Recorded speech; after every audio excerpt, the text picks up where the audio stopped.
নমস্কার তোমাদের সবাইকে সানা স্মাইল এডুকেশন সেন্টারে স্বাগত জানিয়ে আজকের ক্লাসটি শুরু করছি। আজকে তোমাদের সঙ্গে আলোচনা করব তোমরা যারা ষষ্ঠ শ্রেণীর দ্বিতীয় পর্যায়ক্রমিক মূল্যায়ন পরীক্ষা দেবে তোমাদের জন্য প্রায় মার্টিন প্রশ্নবিচিত্র থেকে আজকে সমাধান করব ষষ্ঠ শ্রেণীর ভূগোল বিষয়ে মডেল নম্বর 8 অর্থাৎ 8 নম্বর স্কুলের যে সমস্ত ছোট ও বড় প্রশ্ন আছে তার সমস্ত প্রশ্ন উত্তর সমাধান করে দেখাবো। চলো দেরি না করে মূল বিষয়ে যাওয়া যাক। দেখো কি আছে, একে মহাকাশ স্টেশন থাকে, উত্তরটা লিখবে থার্মোস্ফিয়ার, অপশন বি। দুইয়ে দেখো বায়ুর চাপ মাপা হয়, উত্তরটা লিখবে 14 ব্যারোমিটারের সাহায্যে, অপশন এ। তিনে দেখো পরিচালন স্রোতের সৃষ্টি হয়, উত্তরটা লিখবে গুরুমণ্ডলে, অপশন বি।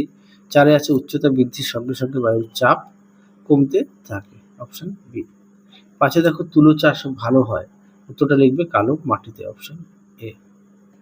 ছয় দেখো পশ্চিম ভারতে প্রচণ্ড তাপ প্রবাহের সঙ্গে যে ধূলিঝড়ের সৃষ্টি হয় তাকে বলে লু, অপশন এ। সাথে দেখো জলদাপাড়া হলো ভারতের একটি জাতীয় উদ্যান, অপশন এ। আটে দেখো ভারতে পশ্চিমী ঝঞ্ঝার প্রভাব দেখা যায় শীতকালে, অপশন সি। পরবর্তী প্রশ্ন দেখো, লাল মাটিতে লোহার পরিমাণ বেশি, অপশন সি। পরবর্তী দেখো 10 দাগে বন্যপ্রাণী সংরক্ষণ আইন চালু হয়, উত্তরটা লিখবে 1972 সালে, অপশন এ। পরবর্তী দেখো 11 দাগের ভারতের ক্রান্তীয় চিরসবুজ অরণ্য দেখা যায়, উত্তরটা লিখবে উত্তর পূর্বাঞ্চলে, অপশন সি। পরবর্তী দেখো কি আছে, উচ্চ রক্তচাপ কমাতে ব্যবহৃত হয়, উত্তরটা লিখবে সর্পগন্ধা, অপশন বি। পরবর্তী দেখো 2 দাগের শূন্যস্থান পূরণ, আন্টার্কটিকা ভারতের প্রথম অভিযান হয়েছিল 1982 সালে 9 জানুয়ারি মাসে। দিয়ে দেখো মৌসুমী বায়ুর প্রত্যাবর্তনকালে করমণ্ডল উপকূলে প্রচুর বৃষ্টিপাত ঘটে। পরবর্তী দেখো সত্য মিথ্যা, এক একটা হবে অশুদ্ধ, দুই একটাও হবে অশুদ্ধ। পরবর্তী প্রশ্ন দেখো বাম স্তম্ভের সঙ্গে ডান স্তম্ভ মেলাও, এক একটা হবে সি, দুই একটা হবে ডি অর্থাৎ মংপু, তিন একটা হবে গির অরণ্য অর্থাৎ এ গুজরাট, চার একটা হবে বৃষ্টিবল স্থান, এটা হবে বি মৌসুমী গ্রাম। পরবর্তী দেখো নিম্নলিখিত প্রশ্নগুলির উত্তর দাও, যার প্রশ্ন মান 2। একে আছে আবহাওয়া ও জলবায়ুর মধ্যে পার্থক্য। দেখো প্রশ্ন উত্তর, আবহাওয়া জলবায়ুর মধ্যে পার্থক্য দেখে নাও,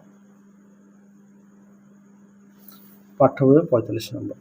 পরেরটা দেখো 2 দাগের হিমমণ্ডল কাকে বলে, পাঠ্য বই থেকে দেখাই 52। দেখো হিমমণ্ডল এখান থেকে লিখবে, পাঠ্য বই পৃষ্ঠা হচ্ছে 52। পরবর্তী দেখো ভারতের কোথায় সমভাবাপন্ন ও কোথায় চরমাপন্ন জলবায়ু হয় লেখো।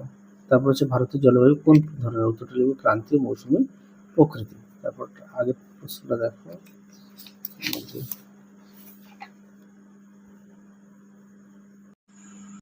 79 পেজে পেয়ে যাবে। দেখো উত্তরটি তোমরা ঠিক এখান থেকে এই পর্যন্ত লিখবে, মুম্বাই, কোচি, চেন্নাই, কলকাতায় দেখা যায়, দেখে নাও। পরবর্তী দেখো 6 দাগের যার প্রশ্নের মান হচ্ছে 3। একে আছে আন্টার্কটিকা জীবজগৎ সম্পর্কে লেখো। দেখো প্রশ্ন উত্তরটি এখান থেকে এই অবধি লিখবে। পরবর্তী দেখো মৌসুমী জলবায়ুর বৈশিষ্ট্যগুলি লেখো। মৌসুমী জলবায়ুর বৈশিষ্ট্যগুলি লেখো 267।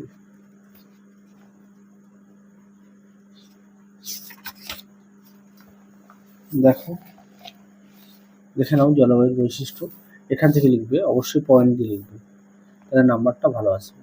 দেখে নাও।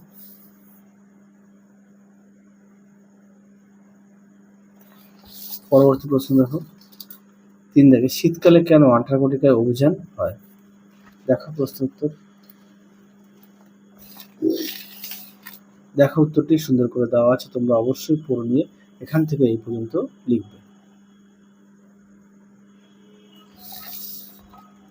পরবর্তী দেখো কি আছে, এটা তো আগের ভিডিওতে বলে দিলাম যে এখানে দুটো প্রশ্ন বাদ গেছে, বলা হয়নি, তাও দেখিয়ে দিই। খাদার ও ভাঙর বলতে কি বোঝো। তারপরে দেখো মরু অঞ্চলে মাটির বৈশিষ্ট্য লেখো। প্রথমটা দেখো খাদার ভাঙর, 84 পৃষ্ঠা।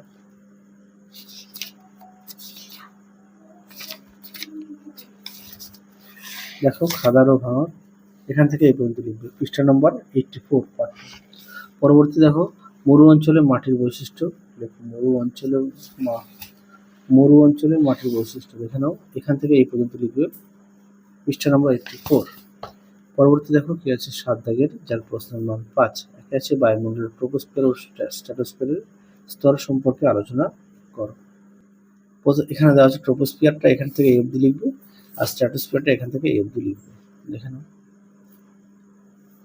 পাঠ্য বই পৃষ্ঠা নম্বর 31। পরবর্তী দেখো 2 দাগের জলচক্র কি বর্ণনা দাও। দেখো প্রশ্ন উত্তর। দেখো অবশ্যই চিত্রটা উল্লেখ করবে, হ্যাঁ ভূগোলের চিত্র উল্লেখ করতে হবে, আর অবশ্যই প্রতিটা বিষয় পাঠ্য বই খুঁটিয়ে পড়বে। পরটা দেখো কি বলেছে, বিশ্ব উষ্ণায়নের কারণ ও ফলাফল। বিশ্ব উষ্ণায়নের কারণ ফলাফল 16-18। দেখো প্রথমে বিশ্ব উষ্ণায়ন সম্পর্কে দেখো কারণটা দেখে নাও, কারণটা, তারপরে ফলাফল। দেখো ফলাফল এটা দেবে। পর্যন্ত লিখবে। তাহলে চলো আজকের মতো এখানে সমাপ্ত করছি, আবার দেখা হবে খুব শীঘ্রই তোমাদের পরবর্তী ভিডিওতে। তোমরা সবাই সুস্থ থেকো, ভালো থেকো। আজকের মতো টাটা।